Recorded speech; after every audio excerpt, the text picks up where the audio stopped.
সকল শিক্ষার্থীবৃন্দ, institute of basic ম্যাথসের পক্ষ থেকে সকলকে স্বাগত। আজ আমি তোমাদের জ্যামিতির আরও একটি টপিকস নিয়ে তোমাদের সামনে হাজির হয়েছি। গতদিন তোমাদের জ্যামিতিতে একদম প্রাথমিক কিছু আলোচনা করেছিলাম। আজকের আলোচনাগুলো একেবারেই প্রাথমিক আলোচনা, অতএব আমরা আগামী আরও এক দুইটি ক্লাস জ্যামিতির একদম মূল আলোচনা বা প্রাথমিক আলোচনাগুলো আমরা করব। কারণ এই আলোচনাগুলো অর্থাৎ এই পড়াগুলো যদি তোমরা ভালোভাবে না বোঝো, না জানো, না শিখো, তাহলে তোমাদের বইয়ের যে অঙ্কগুলো আছে, বইয়ের যে জ্যামিতিগুলো আছে, উপপাদ্য সম্পাদ্য কোনোটাই ভালোভাবে বুঝতে পারবে না। কারণ প্রত্যেকটি এগুলোর সাথে রিলেটেড। প্রতিটি সম্পাদ্য, প্রতিটি উপপাদ্য তোমাদের পরীক্ষাতে যেগুলো আসে, যেমন বিশেষ করে হাই স্কুলে, তোমাদের কিন্তু সবগুলোই এগুলোর উপর নির্ভরশীল। এগুলো সম্পর্কে তোমাদের যদি আমি আজ যেগুলি শেখাবো, গতদিন যেগুলো শিখিয়েছি, আরও একটি দুইটি ক্লাস যা শেখাবো, সেগুলি তোমরা মৌলিক আলোচনাগুলো যদি ভালোভাবে না বুঝো, না জানো, তাহলে কিন্তু কোনো কিছুই তোমরা সঠিক মতো বুঝে জ্যামিতিতে তোমরা অগ্রসর হতে পারবে না। একই সাথে যারা ছোট ক্লাসে আছো, ক্লাস 3, 4, 5, তোমাদের তো এগুলোই পরীক্ষাতে আসে। তোমাদের সম্পাদ্য উপপাদ্য না আসলেও এই মৌলিক বিষয়গুলোই তোমাদের পরীক্ষার জন্য বেশি প্রয়োজনীয়। এই জন্য আশা করব সকল শ্রেণীর শিক্ষার্থীরা তোমরা অবশ্যই মনোযোগ দিয়ে ফুল ভিডিওটা দেখবে এবং সমস্ত পড়াগুলোকে তোমরা একেবারে সুন্দর মতো আয়ত্তস্থ করবে। একই সাথে আরও বলবো, যারা পড়ালেখা শেষ করে এখন চাকরি প্রার্থী, চাকরির জন্য বিভিন্ন পরীক্ষায় অংশগ্রহণ করছেন, আপনাদের উদ্দেশ্য আমি বলবো আপনারা অবশ্যই এই জ্যামিতিগুলো, এই মৌলিক আলোচনাগুলো অবশ্যই ভালোভাবে শিখবেন। কারণ এগুলো কিন্তু আপনাদের বিভিন্ন প্রতিযোগিতামূলক পরীক্ষার জন্য খুবই জরুরি। কারণ এই মৌলিক বিষয়গুলোই পরীক্ষাতে বিভিন্ন প্রতিযোগিতামূলক পরীক্ষাগুলোতে সাধারণত আসে। তা যাই হোক, আজ আমি শুরু করি আমাদের আজকের ক্লাসটি। আজকের বিষয়গুলোর মধ্যে গতদিন যে বিষয়গুলো দেখিয়েছি, যে কয়েকটি সংজ্ঞা বা যে কয়েকটি মৌলিক বিষয় নিয়ে আলোচনা করেছি, আজকে তার পরবর্তী অংশ থেকে পরবর্তী স্টেপ অর্থাৎ পর্ব 2 নিয়ে আলোচনা করব। আজকের আলোচনার আমাদের বিষয়টি হলো বিন্দু কি। যেমন বিন্দু, একটি বিন্দু আমরা কিন্তু গতদিন একটি সর্বশেষ যেটা শেষ করেছি সেটি হলো দৈর্ঘ্য, প্রস্থ এবং উচ্চতা বা বেধ। এগুলোকে কী বলা হয়? মাত্রা নিয়ে আমরা আলোচনা করেছিলাম। মাত্রা কয়টি ছিল? 3টি, 1 মাত্রা, 2 মাত্রা এবং ত্রিমাত্রা বা 3 মাত্রার। আর এই ত্রিমাত্রার মধ্যেই কিন্তু আমাদের এগুলো সবগুলো আলোচনা হচ্ছে। এখন সেই 1, 2, 3 মাত্রা কোনো মাত্রার মধ্যেই আমাদের বিন্দুটা পড়ে না। এই জন্য এখানে কিন্তু আমাদের সেই মাত্রা ছাড়া এটাকে মাত্রাহীন একটি অংশ হিসেবে এটাকে উপস্থাপন করা হয়। যেমন বিন্দু, এটার সংজ্ঞাটা যার শুধু অবস্থান আছে কিন্তু দৈর্ঘ্য, প্রস্থ এবং বেধ বা উচ্চতা।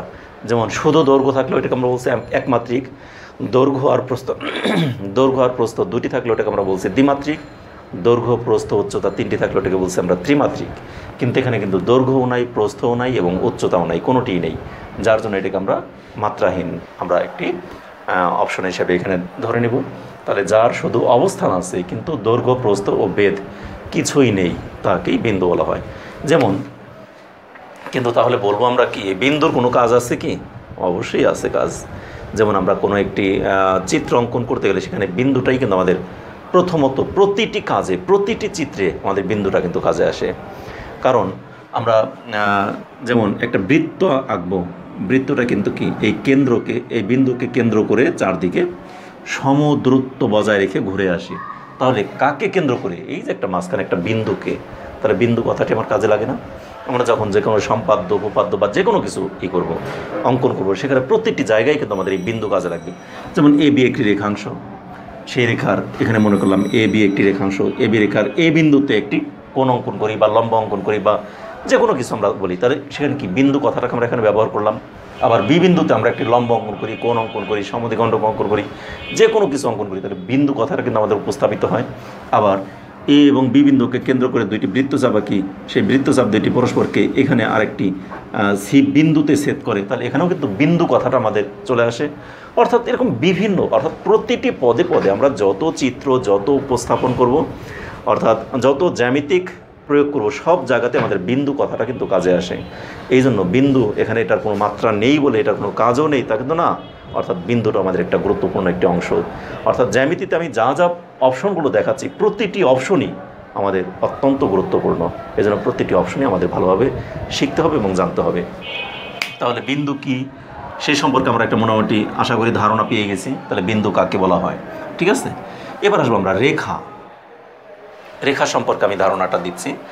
যেমন রেখা কি, যার শুধু দৈর্ঘ্য আছে, এখানে দৈর্ঘ্য প্রস্থ এবং উচ্চতা কোনোটি নেই, এই একটা বিন্দু। এই বিন্দুর আমরা কি একটা ফোঁটা, এই ফোঁটাটার আমরা দৈর্ঘ্য কোন দিকে মাপবো, দৈর্ঘ্য প্রস্থ উচ্চতা কোনো দিকেই মাপার কোনো উপায় নেই, যার জন্য এটাকে শুধু বিন্দুই বলা হয়। আবার রেখা, বিন্দুর রেখাকে আমরা সংজ্ঞা অনেকভাবেই বলতে পারি। যার দৈর্ঘ্য আছে কিন্তু প্রস্থ বেধ বা উচ্চতা নেই তাকে রেখা বলে। আমি কিন্তু মাত্রার দিক দিয়ে এটাকে সংজ্ঞায়িত করছি। এটাকে অন্যভাবেও আমরা বলতে পারি, বিন্দুর চলার পথকে রেখা বলে। এই একটা বিন্দু, তাই না? এই বিন্দুটা চলা শুরু করলো, বা একটি মনে করো পিঁপড়া এখানে আছে, এটা পিঁপড়া মনে করলাম, সেই পিঁপড়াটা হেঁটে গেল, তাহলে পিঁপড়াটা এখান দিয়ে হেঁটে গেল, এদিকে গেল, এদিকে গেল, এদিকে গেল, এদিকে গেল, এদিকে আসলো, আবার এইদিকে আসলো, এই যে হেঁটে হেঁটে চললো, মানে চলার যে পথ, এই পথটাকেই একটা রেখা বলা হয়। দেখো এটা একটা রেখা হয়ে গেছে না, কিন্তু আঁকাবাঁকা রেখা।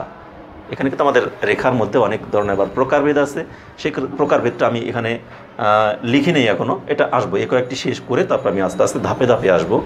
তাহলে এটা বিন্দুর চলার পথকেই রেখা বলে, এটা আমরা সংজ্ঞা লিখতে পারি, কিন্তু আমি বলে দিলাম, তোমরা ইচ্ছা হলে সাথে সাথে এটা লিখে ফেলতে পারো, বিন্দুর চলার পথকেই রেখা বলে, শেষ। অথবা আমরা এটাকে রেখার সংজ্ঞাটা আমরা অন্যভাবে এখানে দিয়ে দিছি, যার দৈর্ঘ্য আছে কিন্তু প্রস্থ বেধ বা উচ্চতা নেই তাকে রেখা বলে। এটার সংজ্ঞাটাও ওই একই। তাহলে এই হলো একটি রেখা, কিন্তু এখানে কথা আছে, এখানে আমি দুইটি অপশন আবার লিখে রাখছি। দেখো তো, রেখার কোনো প্রান্ত বিন্দু নেই, রেখার দুই সাইডের কোনো বিন্দু নেই, এটা অসীম, অর্থাৎ এই রেখাটা চলমান, এটাকে অ্যারো চিহ্ন দিয়ে আমরা দেখা দিতে পারি। এদিকেও চলমান, আমাদের এদিকে অনর্গল আমরা চলতেই থাকবে, কোনো শেষ নেই, তাহলে রেখার কোনো শেষ নেই, এদিকেও চলতেই থাকবে, যার কোনো শেষ নেই। তাহলে এই জন্য বলা হয় রেখার কোনো প্রান্ত বিন্দু নেই, এই প্রান্ত কোনো একটা নির্দিষ্ট বিন্দু নেই। এই জন্য বিন্দুর চলার পথকে, বিন্দু চলতেই থাকবে, যেখানে গিয়ে থামবে ওই জায়গাটাই কি তার শেষ, এখন কোথায় গিয়ে থামবে তার কোনো নিশ্চয়তা নেই। এই জন্য বিন্দুর চলার পথকে যেমন বললাম, ওরকম বিন্দুর কোনো প্রান্ত বিন্দু নেই। রেখার একইভাবে রেখাকে উভয় দিকে ইচ্ছে মতো বাড়ানো যায়। রেখা এই পর্যন্ত আসছে, আমার এটাকে আমি ইচ্ছা করলে আরও বাড়াইয়ে দিলাম, এটাকে আরও বাড়িয়ে দিলাম, ঠিক আছে। এটাকে আরও বাড়িয়ে আমি যদি এই দিকে নিয়ে আসি তাও তো আনা যায়, এটাকে আরও বাড়িয়ে আমি যদি এই দিকে নিয়ে নিই তাও তো নেওয়া যায়। তাহলে এগুলি সবই রেখা। তাহলে রেখাকে আমরা ইচ্ছে মতো সব দিকে বাড়াতে পারি। তাহলে রেখা হলো, এটার শুধু দৈর্ঘ্য আছে। আমি বললাম এই রেখা এখান থেকে এই পর্যন্ত, এটা রেখার দৈর্ঘ্য কত, 5 সেন্টিমিটার, 10 সেন্টিমিটার বা 20, 50 যে কোনো সেন্টিমিটার হতে পারে, এটা মাপা যায় দৈর্ঘ্য। কিন্তু এই রেখাটার উচ্চতা কতখানিক এটাকে আমরা বলতে পারবো না।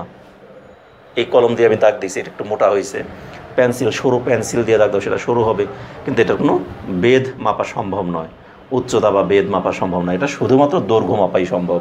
আর এই জন্যই বলা হয় যার দৈর্ঘ্য আছে কিন্তু প্রস্থ বেধ বা উচ্চতা নেই। এখানে তোমরা দুইটির একটি লিখতে পারো, প্রস্থ এবং বেধ নেই, বেধ বা উচ্চতা, এখানে বা কথা আছে, যার জন্য প্রস্থ এবং উচ্চতা বলতে পারো, অথবা প্রস্থ অথবা বেধ, এই দুইটার যে কোনো একটা বলতে পারো, মানে দুইটা বলতে পারো, প্রস্থ এবং বেধ অথবা প্রস্থ এবং উচ্চতা। আর যদি এইভাবে আমি যেভাবে দিয়েছি পুরোটাই লিখতে পারো, কোনো সমস্যা নেই। তাহলে আমাদের রেখা কি সেই সম্পর্কে আমরা মোটামুটি বিস্তারিত আলোচনা আমরা শিখে ফেললাম। আশা করি তোমাদের বোধগম্য হয়েছে, আশা করি আমি বোঝাতে সক্ষম হয়েছি। এর পরবর্তী অংশ দেখো, রেখাংশ। রেখাংশ মানে রেখার অংশ। এই একটি রেখা, তাহলে যে কোনো একটি রেখার মাঝে থেকে যদি আমরা কোনো একটি অংশকে কেটে নেই, দুইটি বিন্দু, কোনো প্রান্ত দুইটি বিন্দু নির্ধারণ করে নেই, তাহলে সেই দুইটি বিন্দুর মধ্যবর্তী অংশকে বলা হয় রেখাংশ। এটা আমি আমার মতো করে বললাম, আবার এখানে আমি অন্যভাবে লিখে দিয়েছি। দেখো, রেখার নির্দিষ্ট বা সীমাবদ্ধ অংশকে, একটা নির্দিষ্ট অংশ বা একটা সীমাবদ্ধ অংশকেই রেখাংশ বলা হয়। এই তো আমাদের রেখা, তাই না?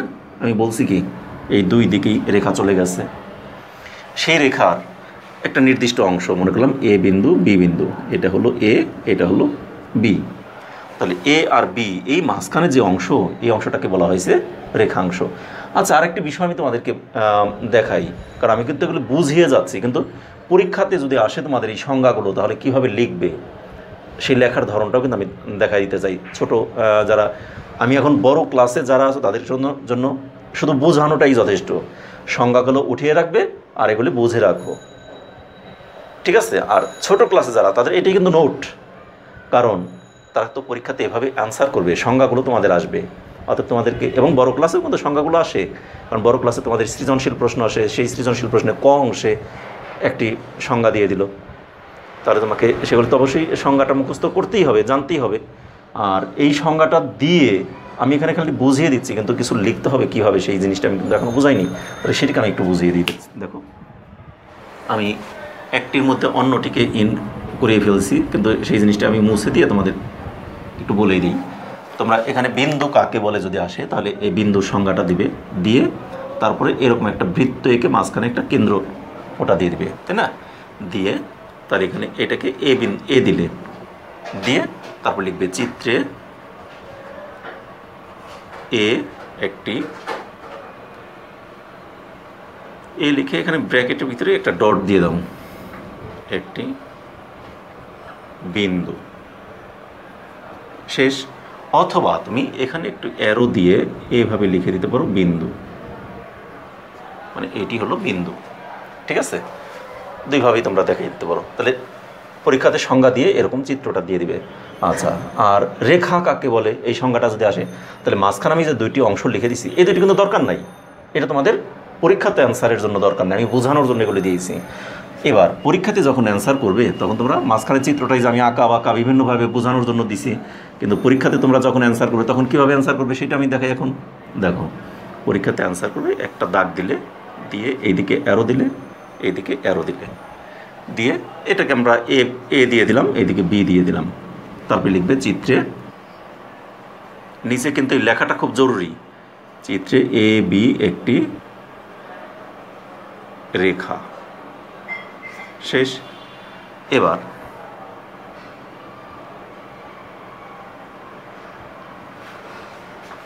রেখাংশ, তাহলে রেখাংশ, রেখার নির্দিষ্ট বা সীমাবদ্ধ অংশকে রেখাংশ বলে, এটা বোঝানো হলো।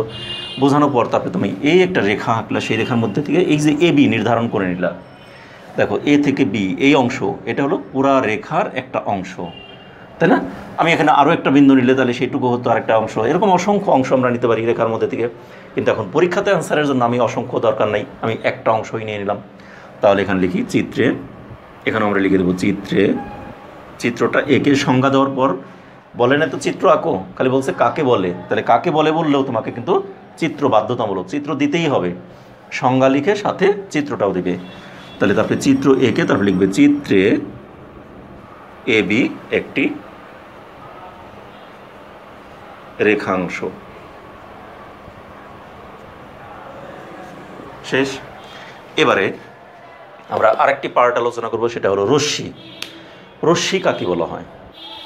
রশ্মি হলো এক দিক থেকে, একটা জিনিস মনে রাখো তো, সূর্যের রশ্মি আমরা বলি না, তাহলে সূর্য ওখানে কেন্দ্রবিন্দু, ওটা উৎপত্তি স্থল, সেখান থেকে রশ্মিটা, রে মানে কি রশ্মি, তাহলে রেটা আমাদের দিকে অগ্রসর, আমাদের দিকে ধাবমান, আমাদের দিকে চলে আসে, কিন্তু আমাদের দিক থেকে কিন্তু কোনো রশ্মি সূর্যের দিকে যায় না, তাহলে সূর্য থেকে আলোক রশ্মিরা আমাদের দিকে এসে এখানে পড়ে, তাহলে এটা কি একটা রশ্মি। তাহলে এই যে একটা সূর্য মনে করো, সেই সূর্য থেকে আলোক রশ্মিটা কোন দিকে আসে? এই দিকে চলে আসে, তাই না? তাহলে এটা হলো আমাদের এই এক দিকে যা আসে, এটাকে বলা হয় রশ্মি। আমাদের রেখার মধ্যে দেখালাম দুই দিকে অ্যারো, মানে দুই দিকেই রেখাকে বর্ধিত করা যায়, মানে বাড়ানো যায়। আর রেখাংশ হলো এই পুরা রেখার মাঝখানের একটি অংশকে বলা হয়েছে রেখাংশ। আর রশ্মিটা হলো একটি প্রান্তবিন্দু থাকবে, আর একটি কোনো প্রান্তবিন্দু নাই, সেটা অসীম পর্যন্ত চলতে থাকবে। এরকম যদি কোনো অংশ থাকে, তাহলে সেটিকে বলা হবে রশ্মি, তাহলে সেই রেখাটাকে বলা হবে রশ্মি। যেমন কোনো রেখাংশের, মনে করি এটা একটা রেখাংশ, এ বি একটি রেখাংশ, এ বি একটি রেখাংশ, এই বিন্দুটা আমাদের এ, তাই না? আর এখানে আমরা কোনো প্রান্তবিন্দু দিলাম না, এটা হলো বি, এটাকে অ্যারো দিয়ে দিলাম, তাহলে এটা হলো প্রান্তবিন্দু, এখানে ফিক্সড। আর ওইদিকে অ্যারো চলছেই, আমি একটা টর্চ দিয়ে টর্চ লাইটে আমি আলো ধরলাম, সেই আলোটা টর্চের এখানে উৎপত্তিস্থল, এটা একটা প্রান্তবিন্দু, এখান থেকে আলোটা যতদূর সম্ভব চলে গেছে, তাহলে এটা কি একটা রশ্মি, তাহলে এটাই হলো রশ্মি। তাহলে কোনো রেখাংশের একটি প্রান্তবিন্দুর অবস্থান ঠিক রেখে অপর প্রান্তবিন্দু ইচ্ছে মতো বাড়ানো হলে তাকেই রশ্মি বলা হয়। তাহলে কিন্তু অনেক সময় দেখবা তোমাদের এই যে কথাগুলো আছে, এই প্রত্যেকটি কথাই কিন্তু তোমাদের প্রতিটি জ্যামিতির মধ্যে ব্যবহার হয়। এটা তোমরা তুলে রাখতে পারো। আমি একটু সরে দাঁড়ালাম এই কারণেই যে তোমাদের সবাইকে তোলার সুযোগ করে দিলাম, কারণ আমার কারণে অনেক সময় বোর্ডটাকে দেখা যায় না। আশা করি সবার তোলা হয়েছে। আমি একটু বোঝাই এবার। তোমরা প্রতিটি চিত্রে, প্রতিটি অঙ্কে, প্রতিটি জ্যামিতির সম্পাদ্য উপপাদ্য বিভিন্ন কিছু যখন তোমরা উপরের ক্লাসের স্টুডেন্টরা পড়ো, তোমরা কিন্তু একটা জ্যামিতির মধ্যে অসংখ্য কথাগুলো দেখতে পাও।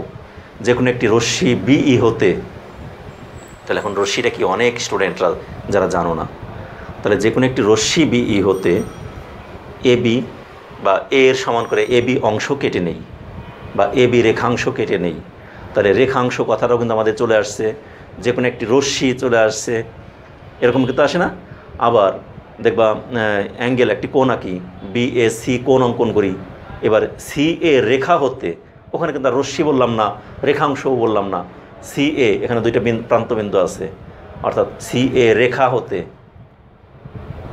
বুঝতে পারছো? বা রেখা হতে বা রেখাংশ হতে, ওটা রেখাংশ, একটা সি এ দুইটা প্রান্তবিন্দু আছে, তাহলে রেখা না, বললাম রেখাংশ হতে মনে করি ডি এ সমান করে এডি অংশ কেটে নেই। তাহলে এই যে বিভিন্ন কথাগুলো যে পাও, একটি জ্যামিতির ভিতরে অসংখ্য কথাগুলো পাও, এই প্রত্যেকটি কথাই কিন্তু তোমাদের থেকে যায়, কিন্তু সেগুলির মানটা কি, সেগুলো আসলে কোনটা কি, সেই জিনিসগুলো তোমরা কিন্তু না জেনে অনেকেই মুখস্থ করে ফেলো। তাহলে তোমাদের আমি কিন্তু যেহেতু এখন আমি জ্যামিতিক ক্লাসটি ধরেছি, অতএব আমি এখন মৌলিক আলোচনা দিয়ে একটি ক্লাস করব, 2-3টি ক্লাস করে আমি পরবর্তীতে তোমাদের সম্পাদ্য উপপাদ্য প্রতিটি ক্লাস ওয়াইজ আমি প্রতিটি জ্যামিতি তোমাদেরকে পড়িয়ে যাব। কিন্তু এখন যে জ্যামিতিগুলো পড়াচ্ছি এগুলো কিন্তু সবার জন্য, এটা কিন্তু একদম ক্লাস 3 থেকে শুরু করে ক্লাস 10 পর্যন্ত, ইভেন মাস্টার্স কমপ্লিট করেও যারা চাকরি প্রার্থী তাদের জন্য, অতএব সবার জন্যই এই বিষয়গুলো, মৌলিক বিষয়গুলো এসেনশিয়াল। এই জন্য আমি কিন্তু বারবার বলবো, এটা তোমাদের অবশ্যই খুব মনোযোগ সহকারে পুরো ভিডিওটাকে দেখতে হবে এবং এটা শিখতে হবে, তাহলে তোমরা অনেক বেশি উপকৃত হবে, এটিও আমার বিশ্বাস। তা ঠিক আছে, আমরা এই পর্যন্ত তাহলে আমরা কয়টি জিনিস শিখে ফেললাম এই পর্যন্ত? বিন্দু কাকে বলে, রেখা কাকে বলে, রেখাংশ কাকে বলে, রশ্মি কাকে বলে, এই সম্পর্কে আমরা মোটামুটি 4টি ধারণা আমরা এখানে শিখে ফেললাম। এর পরবর্তীতে আমরা এখন শিখব এই রেখার আরও বেশ কিছু অংশ আছে, সেগুলোকে শিখব। তা ঠিক আছে, আমরা এখন তোমাদেরকে যেহেতু শেখানো হলো বিন্দু, রেখা, রেখাংশ এবং রশ্মি, এর আগে আমি তোমাদেরকে দেখিয়ে দিলাম, এবং এর পরবর্তীতে আমি আরও কয়েকটি সংজ্ঞা তোমাদের উদ্দেশ্যে এখানে লিখে রাখছি। দেখো, তোমরা এক নজরে একটা দেখে নাও। তারপর এই প্রত্যেকটি সংজ্ঞাকে আমি আবার একটি একটি করে তোমাদেরকে বুঝিয়ে দিচ্ছি। আগে আমি 4টি সংজ্ঞা তোমাদেরকে বুঝিয়েছি, আর এখন আমি লিখে রেখেছি কটা, 1টি, 2টি, 3টি, 4টি, 5টি সংজ্ঞা। খুব স্বল্প সময়ের মধ্যে আমি জিনিসগুলো বুঝিয়ে দেবো, কারণ এগুলি খুব সহজ বিষয়, একেবারেই সহজ বিষয়। তোমাদের এর আগেও আমি এগুলি অনেকটাই বুঝিয়ে দিয়েছি। যে আমি 4টি সংজ্ঞা দেখালাম, সেই 4টি সংজ্ঞার মধ্যেই তোমাদের অলরেডি দেখানো হয়ে গেছে। যেমন রেখা প্রধানত 2 প্রকার, একটি হলো সরল রেখা আর একটি হলো বক্ররেখা। এখন সরল রেখা কি আমি একটু আগেই বলে দিলাম এইমাত্র, যে বিন্দুর চলার পথকেই রেখা বলে, কিন্তু বিন্দু যদি চলার পথে দিক পরিবর্তন না করে তবে সেই রেখাকে বলা হয় সরল রেখা। অথবা এটাকে আমরা বলতে পারি দুইটি বিন্দুর, একটি বিন্দু থেকে আরেক বিন্দুতে যাওয়ার ক্ষেত্রে, একটি বিন্দু আরেক বিন্দু থেকে আরেক বিন্দুতে যাওয়ার সময় যদি দিক পরিবর্তন করে তবে এটাকে বলা হয়, দিক পরিবর্তন না করে তবে এটিকে বলা হয় সরল রেখা। সেইভাবেই আমি এখানে সংজ্ঞাগুলো লিখে রেখেছি। দেখো, যে রেখা এক বিন্দু থেকে অন্য বিন্দুতে যেতে দিক পরিবর্তন করে না, একই কথা, যে রেখা এক বিন্দু থেকে অন্য বিন্দুতে যেতে কোনো দিক পরিবর্তন করে না তাকেই সরল রেখা বলা হয়। তাহলে এই কথাটুকু লিখে দেখো আমি সংজ্ঞাটা দিব। এই একটা বিন্দু, তাই না? এই বিন্দু থেকে আমরা ওই বিন্দুতে যেতে যদি এরকম আঁকা বাঁকা হয়ে ওই বিন্দুতে গিয়ে পৌঁছাই, এটা কি সরলরেখা হলো? এটা তো দিক পরিবর্তন হলো। এখান থেকে একবার ওই উত্তর দিকে গেল, দক্ষিণ দিকে আসলো, উত্তর দিকে গেল, দক্ষিণ দিকে আসলো, তাহলে তো এটা আমাদের দিক পরিবর্তন হয়ে গেল। তাহলে আমাকে দিক পরিবর্তন করে না এমন একটি রেখা, অর্থাৎ এই, ঠিক আছে? তাহলে একটি বিন্দু থেকে অপর বিন্দুতে যেতে যে রেখা কোনো দিক পরিবর্তন করে না তাকেই বলা হয় সরলরেখা। তাহলে আমাদের সরলরেখার সংজ্ঞাটা কিন্তু আমরা পেয়ে গেলাম। এখন এই রেখা এখানে আমরা দুইটা বিন্দু যদি আমরা একদম ফিক্সড করে দিই তাহলে এটা কিন্তু রেখা হয় না, এটা রেখাংশ হয়ে যায়, যার জন্য এটাকে আমরা একটা অ্যারো চিহ্ন দিয়ে দেবো রেখা। আর এখানে হলো এ বিন্দু, এটা হলো বি বিন্দু। তারপরে চিত্রে আমরা লিখে দেবো পরীক্ষাতে, চিত্রে এ বি একটি সরল রেখা। এগুলি কিন্তু আমাদের লিখে দিতে হবে পরীক্ষায়, ঠিক আছে? চিত্র একে তারপরে এরকম লিখে দিবে। আমাদের হয়ে গেল 1 নম্বর। এবারে বক্ররেখা, যে রেখা এক বিন্দু থেকে অন্য বিন্দুতে যেতে দিক পরিবর্তন করে তাকে বক্ররেখা বলা হয়। যেমন এই বিন্দু থেকে আমরা এইভাবে দিক পরিবর্তন করলাম অনেকবার, 1 বার 2 বার 3 বার, একবারও যদি করে তাও তো আমাদের বক্ররেখা, তাই না? আর অসংখ্যবার করলে তো সেটা অসংখ্যবারই হয়ে গেল। এবং এটিকে আমরা এরকম অ্যারো দিয়ে দিব, তার মানে যেহেতু রেখা, আর এটিকে দিলাম আমরা এ, এটা হলো বি। তারপর আমরা এখানে লিখে দেব চিত্রে এ বি একটি বক্ররেখা। শেষ। তাহলে আমাদের কিন্তু পরীক্ষাতে এই কথাগুলো লিখে দিতে হবে, চিত্রে এ বি একটি বক্ররেখা, একে নিচে লিখে দিতে হবে। আমাদের কিন্তু সরলরেখা কি, বক্ররেখা কি, সেই সংজ্ঞাগুলো হয়ে গেল। এরপর আসবো লম্বরেখা। কোনো একটি রেখার উপর বা রেখাংশের উপর আরেকটি রেখা দণ্ডায়মান হয় যদি, এবং সেটি যদি হয় একদম লম্বভাবে, লম্ব মানে কি, খাড়া, একদম সোজা উপরের দিকে যদি আমাদের একটি রেখা দাঁড়াইয়ে থাকে তাহলে সেই রেখাটাকে বলা হবে লম্বরেখা। আর সেই সোজা হওয়ার ক্ষেত্রে একটা শর্ত থাকে, যদি আমরা সেটা এখনও শিখিনি, আগামী ক্লাসে আমরা শিখব কোণ সম্পর্কে ধারণা। সেই যদি এখানে 90 ডিগ্রি কোণ অবস্থান করে তাহলে সেটাকে বলা হয় কি, লম্বরেখা। এখন 90 ডিগ্রি কোণ সম্পর্কে আমি একটু তোমাদের ধারণা দিয়ে দিই। পুরো পৃথিবীটা আছে 360 ডিগ্রি কোণে অবস্থান করছে। আমাদের পুরো পৃথিবীটা গোলাকার, এই গোল যে কোনো জিনিসেরও 360 ডিগ্রি অ্যাঙ্গেল। তাহলে সেই 360 ডিগ্রি, এই পৃথিবীটা হলো 360 ডিগ্রি, ঠিক আছে? এটাকে আমি একদম সমান 4টি ভাগে ভাগ করি, সমান 4টি ভাগে ভাগ করলাম, তাই না? ভাগ করলে দেখো এই বিন্দুতে আমাদের 360 ডিগ্রি হতেই হবে। তাহলে এখানে কত, সমান 4টি ভাগে ভাগ করা মানে কি, 90 ডিগ্রি 90 ডিগ্রি, 90 90 কত হলো 180, 180 আর 90 270, আরও 90 360। অর্থাৎ দেখো এই যে আরেকটা, এই 360 হতে হলে আরেকটা বৃত্ত হয়ে গেল, অর্থাৎ পৃথিবীর মতো গোল হয়ে গেল। তাহলে আমরা একটা জিনিস জানলাম কি, একটা রেখার উপরে যদি একদম দণ্ডায়মান সোজা খাড়াভাবে থাকে তাহলে এখানে কত, 90 ডিগ্রি, এ পাশে 90 ডিগ্রি, এটাকে যদি আবার নিচে দিকে বাড়াই দিই 90 ডিগ্রি 90 ডিগ্রি, অর্থাৎ 360 ডিগ্রি, কারণ পৃথিবীটাই আসছে 360 ডিগ্রি অ্যাঙ্গেলে। তাহলে আমাদের এখানে বলা হয়েছে কি, লম্বরেখা, তাই না? আমি এগুলি কিন্তু পরীক্ষায় দেবো না, এটা বোঝানোর জন্য এ করলাম। এখন আমি এই লম্বরেখার সংজ্ঞাটাকে, আমি চিত্রটাকে নিচে আমি জায়গা রাখিনি, এ কারণে আমার নিচে জায়গা নাই, আমি ডান পাশে দেখাবো, ঠিক আছে? তোমরা নিচে দেখাবে পরীক্ষাতে, কিন্তু আগে সংজ্ঞাটা দিবে। আমি সংজ্ঞাটা কী বললাম, যে রেখা অপর একটি রেখার ওপর লম্বভাবে মানে খাড়াভাবে অথবা 90 ডিগ্রি কোণে অবস্থান করে তাকে লম্বরেখা বলে। তাহলে আমরা কী করব, চিত্র আঁকবো কীভাবে, এই একটা রেখা দিলাম, রেখা, তাই না? সেই রেখার উপরে আরেকটি রেখা একদম লম্বভাবে মানে খাড়াভাবে এখানে দাঁড়িয়ে আছে, তাহলে এই রেখাটাকে বলা হয় কি, এই রেখাটা আমরা বলবো লম্ব রেখা। তাহলে এটা কি, এ বি, এটা হলো সি ডি, তাই না? দিয়ে তারপর আমরা লিখব চিত্রে, চিত্রে এ বি রেখার উপর, এই এ বি রেখার উপরে সিডি, সিডি একটি লম্বরেখা, মানে এ বি রেখার উপরে সিডিটা হলো লম্বরেখা। এটা আমাদের, তোমরা পরীক্ষাতে এরকম সংজ্ঞা দিয়ে এই কথাগুলো লিখে দেবে, এরকম একটা চিত্র এঁকে এরকম লিখে দেবে। এখানে অ্যাঙ্গেল অ্যারো দিয়ে লম্বরেখা লিখছি, এটা না লিখলেও চলবে, নিচে তোমাকে অবশ্যই লিখে দিতে হবে এ বি রেখার উপর সিডি হলো লম্বরেখা। তাহলে আমাদের লম্বরেখা কাকে বলে সেই সংজ্ঞাটা হয়ে গেল। ক্লিয়ার তোমরা সবাই? এরপর আসবো আমরা তির্যক রেখা। তির্যক মানে কি, হেলানো। তির্যকের অপর নাম হলো হেলানো রেখা। তির্যকের অপর আরেকটি বাংলা শুদ্ধ আরেকটি নাম হলো হেলানো রেখা। আমরা একটা মই বেয়ে বা সিঁড়ি বেয়ে যখন আমরা ছাদে উঠি বা উপরের তলায় উঠি, সেই সিঁড়িটা কি একদম সোজা এরকম থাকে না, সেটা একটু হেলানো থাকে। তাহলে এই যে হেলানো অবস্থায় যেটা রইল, এটাকে বলা হয় তির্যক রেখা। মানে কোনো একটি রেখার উপরে, এই যে এবি রেখার উপরে আরেকটি রেখা যদি একটু হেলানো অবস্থায় থাকে, একদম খাড়া অবস্থায় না থেকে যদি হেলানো অবস্থায় থাকে বা তির্যক অবস্থায় থাকে, তবে ওই রেখাকে বলা হয় তির্যক রেখা। ক্লিয়ার বার? তাহলে সংজ্ঞাটা দেওয়া হয়ে গেল, এবং সংজ্ঞার সাথে আমরা চিত্রটাকেও বুঝিয়ে দিই। দেখো চিত্রটা আমি এখানে ডান পাশে দেখিয়ে দিই। আমার যেহেতু ডান পাশে জায়গা নেই নিচে, আমি এখানে ডান পাশে দেখিয়ে দিই। এই একটি রেখা এ বি, এর উপরে এই আরেকটা রেখা মনে করো সি ডি। এই সিডি একটি কি, এটা কি হেলানো অবস্থায় আছে না? এবি রেখার উপর সিডি রেখাটি হেলানো অবস্থায় আছে, অতএব এই সিডি রেখাটি হলো তির্যক রেখা। তাহলে এটা আমাদের কথায় এরকম লিখে দিতে হবে, চিত্রে এবি রেখার ওপর সিডি একটি কি, সিডি একটি, উপরে লিখে দিই তির্যক রেখা।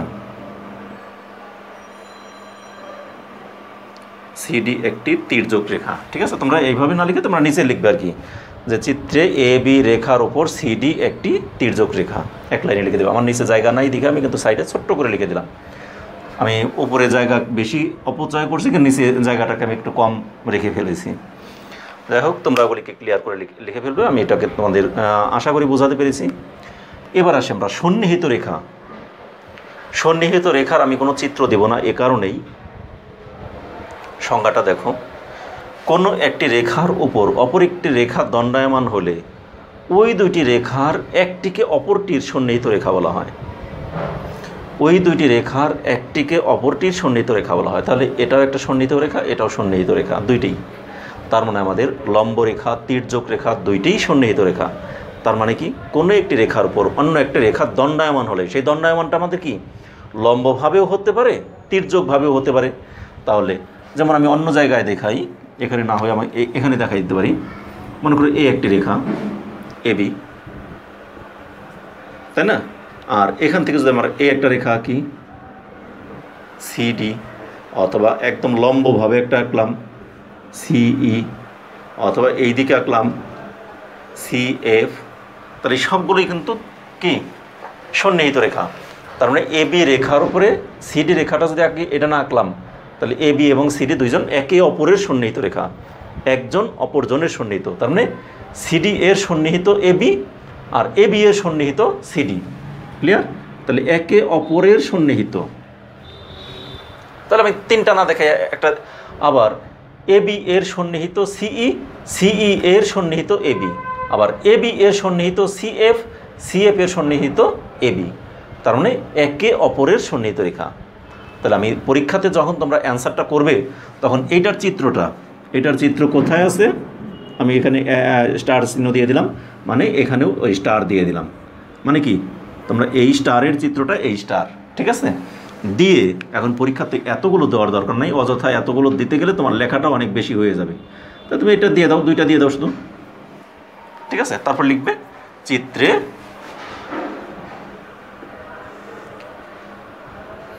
এবি ও সিডি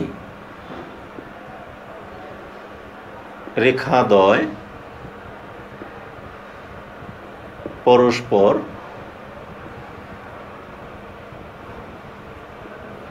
সন্নিহিত রেখা।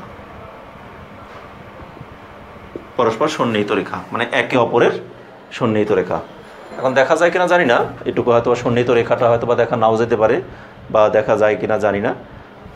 তাহলে যদি তোমাদের দেখা না যায়, তাহলে সেক্ষেত্রে সন্নিহিতর পর আমি রেখাটাকে এখানে লিখলাম, রেখাটা এখানে লিখে দিই রেখা, অথবা মুখে বলছি, তোমরা তো শুনছোই, সেভাবে লিখে নিও, ঠিক আছে। তাহলে চিত্রে এবি ও সিডি রেখাদ্বয় পরস্পর সন্নিহিত রেখা, বা পরস্পর পরস্পরের সন্নিহিত রেখা, একে অপরের সন্নিহিত রেখা। তাহলে আমাদের এই চিত্রটা কোনটা, এই সন্নিহিত রেখার চিত্রটা হলো ওইটা। তাহলে আমাদের এখানে কয়টা, একটা, দুইটা, তিনটা, চারটা, পাঁচটা কিন্তু আমাদের দেখানো হয়ে গেলো। কিছুক্ষণ আগে আমি 4টি দেখাইছি, এখানে আরও 5টি দেখানো হলো। এর পরবর্তীতে আমি আরও 4-5টি আছে, এগুলো আমি দেখি, অর্থাৎ এই রেখা সম্পর্কে, রেখা তল, রেখা এবং তল সম্পর্কে যে কয়েকটি অপশন আছে সেগুলো তোমাদের কাজকে আমি শেষ করে দেবো। আর কোণ সম্পর্কে বিস্তারিত আলোচনা আগামী ক্লাসে করব। কোণের পরবর্তী ক্লাসে হয়তো আমি দেখা গেলো ত্রিভুজ, তারপরে একদিনে করাবো চতুর্ভুজ সম্পর্কে, আরেকদিন হয়তো বা বৃত্ত সম্পর্কে। মানে এই ত্রিভুজ, চতুর্ভুজ, বৃত্ত প্রতিটি সম্পর্কে আমরা মৌলিক আলোচনাগুলো যদি আমরা শেষ করে ফেলতে পারি, তাহলে আমরা যে কোনো জ্যামিতিক প্রমাণ অর্থাৎ সম্পাদ্য উপপাদ্য যে কোনো জিনিসের মধ্যে আমরা যখন যাব, তখন তোমাদের বোঝাতে অনেক বেশি সহজ হয়ে যাবে, আমারও বোঝাতে সহজ হবে এবং তোমাদের বুঝতে তার চেয়েও অনেক বেশি সহজ হবে। এই জন্য বলছি অবশ্যই মৌলিক আলোচনাগুলো তোমাদের জন্য খুবই এসেনশিয়াল, মৌলিক আলোচনাগুলো অবশ্যই দেখবে। তা ঠিক আছে, এখানে আমাদের সন্নিহিত রেখা সম্পর্কে দেখালাম, দেখানোর পর এখন বাদ বাকি অংশটুকু আমি তোমাদেরকে দেখিয়ে দিচ্ছি। তা তোমাদের আমি যে পর্যন্ত শিখালাম, তাহলে সন্নিহিত রেখা পর্যন্ত আমি তোমাদেরকে যেগুলি শিখিয়েছি সেগুলো তো তোমাদের আমি মুছে আবার বাকি অংশগুলো লিখে ফেললাম। এগুলো দেখো, এখানে তোমাদের আমি আরও কয়েকটি সংজ্ঞা 1, 2, 3, 4টি সংজ্ঞা তোমাদেরকে শেখাবো, তাহলে আমাদের মোটামুটি আজকের এই লেকচার এই পর্যন্তই থাকবে। সেক্ষেত্রে আমি রেখার মধ্যে সবগুলো রেখাই শেষ করেছি, একটি রেখা শুধু বাকি আছে, সেটা হলো সমান্তরাল রেখা। তাহলে সমান্তরাল রেখা কাকে বলা হয়? দুইটি রেখা। সমান্তরাল রেখা মানে সেখানে একটা রেখা না, দুইটি রেখা থাকবে। দুইটি রেখা চলার পথে যদি একই দূরত্ব বজায় রাখে সব সময়ের জন্য, যেমন আমরা একটি জিনিস কিন্তু তোমাদেরকে এখনও শেখাই নাই, কিন্তু শেখাবো, সেটা হলো বৃত্ত। বৃত্ত কিন্তু কেন্দ্র থেকে একটি নির্দিষ্ট দূরত্ব বজায় রেখে চারদিকে ঘুরে আসে, অর্থাৎ সমদূরত্ব বজায় রেখে একটা বৃত্ত যদি আঁকতে চাই, এই কেন্দ্র থেকে আমরা কম্পাস দিয়ে আঁকলে একদম চারদিকে সমান দূরত্ব দিয়ে ঘুরে আসে, অর্থাৎ কেন্দ্র থেকে এই বিন্দু, এই বিন্দু, এই বিন্দু, এই বিন্দু সব দিকে সমান দূরত্ব। তাহলে এই যে সমান দূরত্ব থাকে, ঠিক একইভাবে আমাদের দুইটি রেখা দেখব, সেই দুইটি রেখা যদি সমান দূরত্ব বজায় রেখে চলমান হয় এবং কখনোই সেই দুইটি রেখা মিলিত হবে না, এক জায়গায় মিলিত হবে না, এরকম যদি দুইটি রেখা থাকে, তবে সেই দুইটি রেখাকে বলা হয় সমান্তরাল রেখা। তোমাদের চোখের সামনে সবাই যারা দেখেছো তারা বাস্তবে দেখলে তার তো দেখছোই, আর যারা বাস্তবে দেখো নাই তারা টিভিতে বা বিভিন্ন জায়গায় অবশ্যই দেখেছো একটি তোমাদের একদম বাস্তব একটি সমান্তরাল রেখার উদাহরণ। সেটি কি? Rail line. রেল লাইন দুইটি পাত বসানো থাকে, সেটি কি একই সমান দূরত্ব বজায় রেখে, কোনো জায়গায় কীরকম একটু কম দূরত্ব আছে, কম দূরত্ব থাকলে তো রেল লাইন ওখানে থেকে রেলটা পড়ে যাবে, তার মানে একটা নির্দিষ্ট দূরত্ব সমান দূরত্বে বরাবর চলে যাচ্ছে তো যাচ্ছেই। তাহলে এই যে রেল লাইনটা, এটা কি বলা হয়? এটা একটা সমান্তরাল রেখা। তাহলে দেখো আমি আরেকটি উদাহরণ দিই। আমি দুইটি কলম একদম পাশাপাশি ধরলাম, শক্ত করে ধরে নিলাম, ধরে নিয়ে আমি যদি একটি রেখা টানি, আমি যদি একটি রেখা এরকম করে টেনে যাই, উপরের অংশটা আসে নাই, যার জন্য আবার নতুন করে দিই। দেখো আমি দুইটি রেখা এরকম সমান দূরত্বে দিয়ে দিলাম। এখানে এই দুইটি রেখার মধ্যে একটি থেকে আরেকটির দূরত্ব সব জায়গায় সমান না, আর এই যে সব জায়গায় সমান, এই রেখার দুইটিকে বলা হয়েছে সমান্তরাল রেখা। তার মানে এই দুইটি রেখা আমি যদি কলম দুটিকে এরকম ধরে নিয়ে টানতে থাকি, জীবনে কখনো কি এই রেখা দুটি একত্রে আর মিলিত হবে? হবে না। কিন্তু এই একটি রেখা আর এই একটি রেখা যদি টানি, এই রেখা কিন্তু এখানে দূরত্ব বেশি, এখানে আস্তে আস্তে কমে গেছে, কোনো না কোনো সময় এসে এরকম এক সময় মিলিত হয়ে যাবে। আর যদি এই রেখা আর এই রেখা দুইটি সমান দূরত্ব দিয়ে যদি আমরা আঁকি, এ একটি, তাহলে এরকম সারা জীবন যদি আমার এই দুইটা আগাতেই থাকে, কখনোই এটা মিলিত হবে না। তাহলে যদি কখনোই মিলিত না হয়, তবে ওই রেখাগুলোকে বলা হয় সমান্তরাল রেখা। তাহলে সমান্তরাল রেখা কি, সেই সংখ্যাটা অবশ্যই তোমরা বুঝতে পেরেছো, খুব সহজ একটি বিষয়। এখন বলবো পরীক্ষার হলে তোমরা কীভাবে আঁকবে। দুইটি কলম কি এরকম নিয়ে আঁকতে পারবে? দুইটি কলম দিয়েও তো আঁকা সম্ভব না। সেক্ষেত্রে সমান্তরাল রেখা আঁকার জন্য তোমাদের পরীক্ষার হলে এই সংজ্ঞাটা দিলে, একই সমতলে অবস্থিত দুইটি রেখা কোথাও পরস্পরকে ছেদ না করলে, এই দুটিকে কোথাও কেউ কাউকে ছেদ করে, ছেদ করা কি? ছেদ করা মানে একটি রেখা আরেকটি রেখাকে ভেদ করে যাওয়া, ছেদ করে যাওয়া। তাহলে এটাকে ভেদ করে যাওয়াটাকে বলা হয় ছেদ করা। তার মানে একই সমতলে অবস্থিত দুইটি রেখা কোথাও পরস্পরকে ছেদ না করলে বা মিলিত না হলে তাদেরকেই পরস্পর সমান্তরাল রেখা বলা হয়। তাহলে সমান্তরাল রেখার সংজ্ঞাটা আমাদের হয়ে গেল, ঠিক আছে। তাহলে এখন এই সমান্তরাল রেখার সংজ্ঞাটাকে আমরা এটাই মনে করো, চিত্র এরকম আঁকলা, এখন সেই আঁকাটা তুমি দুইটি কলমকে নিয়ে আঁকতে পারবে না, তো সেক্ষেত্রে তোমাদের সহজ একটা বুদ্ধি দিয়ে দিই। তোমাদের প্রত্যেকেই পরীক্ষার হলে একটি স্কেল নিয়ে যাবে, স্কেলটাকে ধরবে, ধরে স্কেলটা হাত থেকে উঠাবে না, এরকম ধরে স্কেলের এ পাশ দিয়ে একটি দাগ দাও, এ পাশ দিয়ে একটি দাগ দাও, দুইটি সমান্তরাল রেখা হয়ে যাবে, সহজ। তাহলে এভাবে তোমরা সমান্তরাল রেখা এঁকে ফেলবে, ঠিক আছে।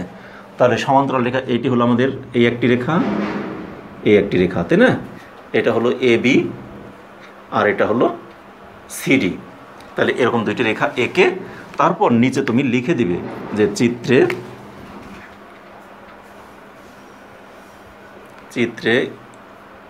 এ বি ও সিডি দুইটি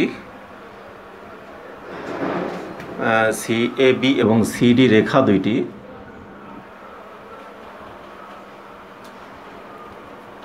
পরস্পর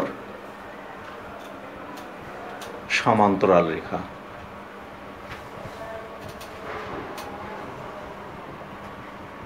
তাহলে তোমরা উপরে সংজ্ঞা দিবে, সংজ্ঞা দিয়ে এরকম চিত্র আঁকবে, এঁকে তারপর নিচে এই কথাটুকু লিখে দেবে। এটা না লিখলে কিন্তু নাম্বার দিবে না, ঠিক আছে? তাহলে এটা আমাদের একটা হয়ে গেল। এরপর আমরা তল কি? আমরা কিন্তু গত ক্লাসে তোমাদেরকে শিখিয়ে আসছি আমরা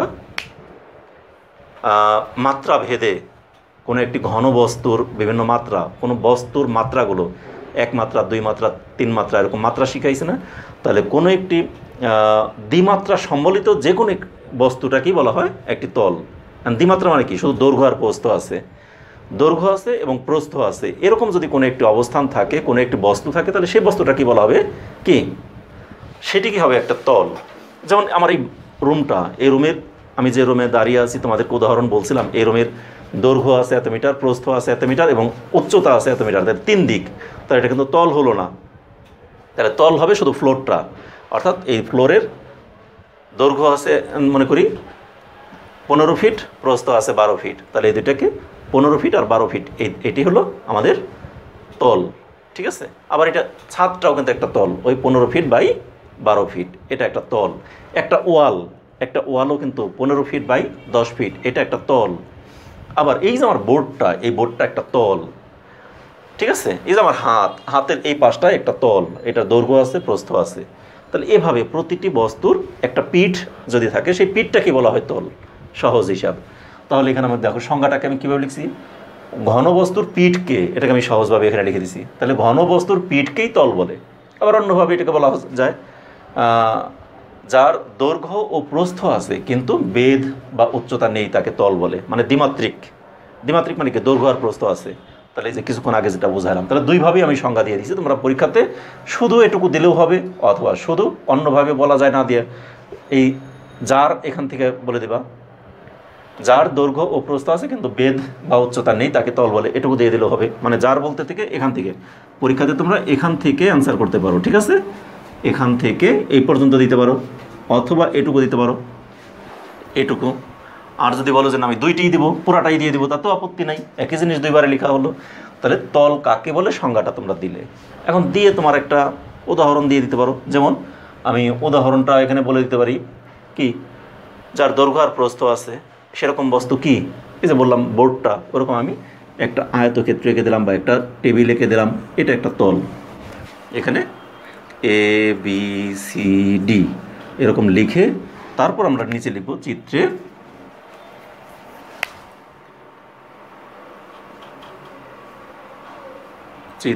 এ বি সি ডি একটি তল। শেষ। এখন এই তল আবার দুই ধরনের আছে। আমি তল কি সেই জিনিসটা শিখালাম, আর সেই তল আবার দুই ধরনের। সেই দুই ধরনের মধ্যে একটা হলো সমতল আর একটি হলো অসমতল। তাহলে আমি সমতল কোনটা? এটাই একটা সমতল। এই যে ফ্লোর যেটা, এটা একটা সমতল। আমার হাতের পিঠটা যেমন বললাম, এটা একটা সমতল। এটা কি সোজা একটা সমতল। একটা টেবিলের উপরিভাগ সমতল, একটা চেয়ারের উপরিভাগ সমতল। তোমরা যে স্কুলে গিয়ে বসো, যে বেঞ্চে বসে লেখাপড়া করো, সেই বেঞ্চের উপরিভাগটা, এটা একটা তল। এগুলো কি সমতল, মানে সমান তল। সেখানে কোথাও উঁচু নাই, কোথাও নিচু নাই, একই রকম আছে, অতএব এটাকে বলা হয় সমতল। তাহলে সমতলটা কি?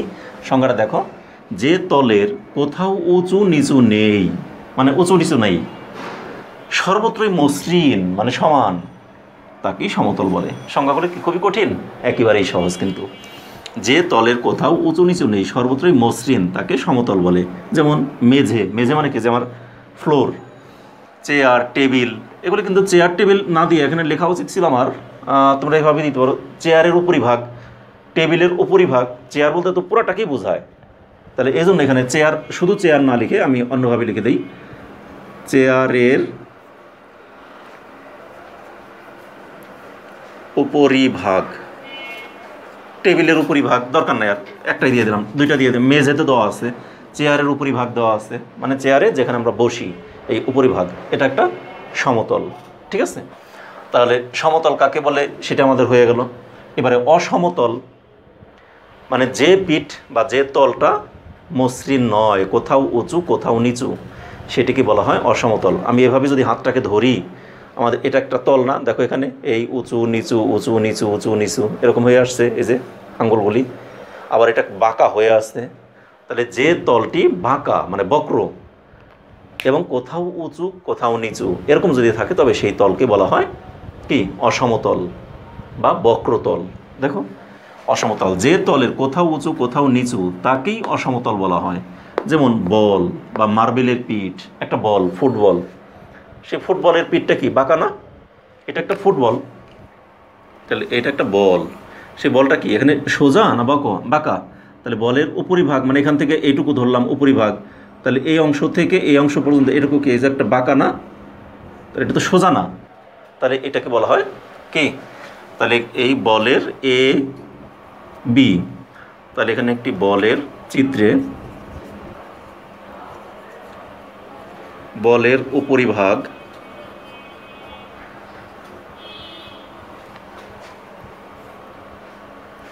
উপরিভাগে এ বি অংশ অসমতল।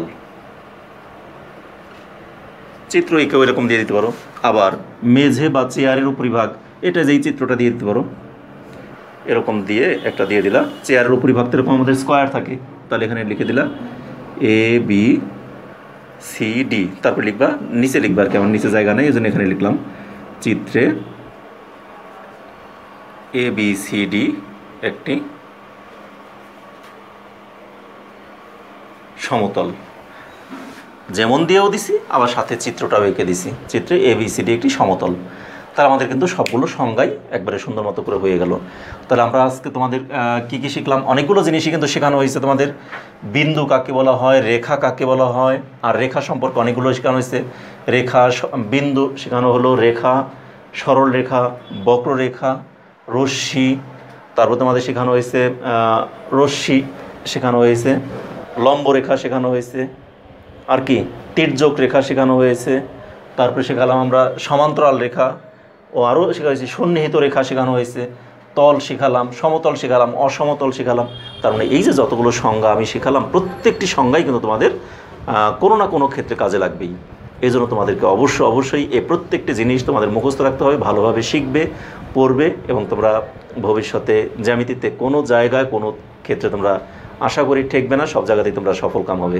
তা আজ এ পর্যন্তই। আগামী ক্লাসে তোমাদের সাথে আবার নতুন কোনো বিষয় নিয়ে, জ্যামিতিরই অন্য আরেকটি বিষয়, সেটিও মৌলিক আরেকটি বিষয়, সেটি হয় কোণ, না হয় ত্রিভুজ, না হয় চতুর্ভুজ, না হয় বৃত্ত।